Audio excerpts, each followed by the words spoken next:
അടിമാലി ലക്ഷം വീട് നിവാസികൾ നടത്തിവരുന്ന സമരം 10ാം ദിവസത്തിലേക്ക് കടക്കുകയാണ്. ഇന്ന് രാവിലെ പ്രദേശത്ത് ചെറിയ തോതിൽ മണ്ണിടിഞ്ഞ് റോഡിലേക്ക് വീണിരുന്നു. കൂടാതെ മണ്ണിടിഞ്ഞ ഭാഗത്ത് ചെറിയ രീതിയിൽ മണ്ണ് വിണ്ടുകീറിയിരിക്കുന്നതും ആശങ്കയ്ക്ക് ഇടവരുത്തുന്നുണ്ട്.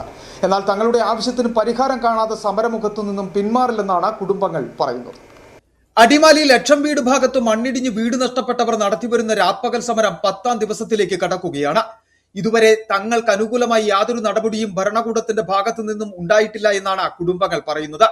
ഇന്നലെ മുതൽ പെയ്ത മഴയിൽ പ്രദേശത്ത് ഇന്ന് രാവിലെ ചെറിയ രീതിയിൽ മണ്ണിടിഞ്ഞ് റോഡിലേക്ക് വീണിരുന്നു. മണ്ണിടിഞ്ഞ ഭാഗത്ത് ചെറിയ വിള്ളലും കാണപ്പെട്ടത് ആശങ്കയ്ക്ക് ഇടവരുത്തുന്നു. എത്രയും പെട്ടെന്ന് അധികാരികൾ ഇതിൽ ഇടപെട്ട് ഇനിയെങ്കിലും കണ്ണു തുറന്ന് ഞങ്ങൾക്ക് നീതി പാലിച്ച് ഈ സമരം പിരിച്ചുവിടണം എന്നാണ് ഞങ്ങൾ ദയാനീയമായി അഭ്യർത്ഥിക്കുന്നത്. തങ്ങളുടെ വീടിന്റെ കാര്യത്തിൽ ഉചിതമായ നടപടി ഉണ്ടാകാതെ സമരമുഖത്തു നിന്നും പിന്മാറില്ലെന്നാണ് കുടുംബങ്ങൾ പറയുന്നത്. അതേസമയം വീട് പൂർണ്ണമായി നഷ്ടപ്പെട്ട കുടുംബങ്ങൾക്ക് 10 ലക്ഷം രൂപ നഷ്ടപരിഹാരം സർക്കാർ പ്രഖ്യാപിച്ചിരുന്നു. വാസയോഗ്യമല്ലാത്ത വീടുകളുള്ള കുടുംബങ്ങൾക്കും 10 ലക്ഷം രൂപ നഷ്ടപരിഹാരം സർക്കാർ നൽകണമെന്ന ഇക്കാര്യത്തിൽ ജില്ലാ ഭരണകൂടം സർക്കാരിന് കത്തും നൽകി.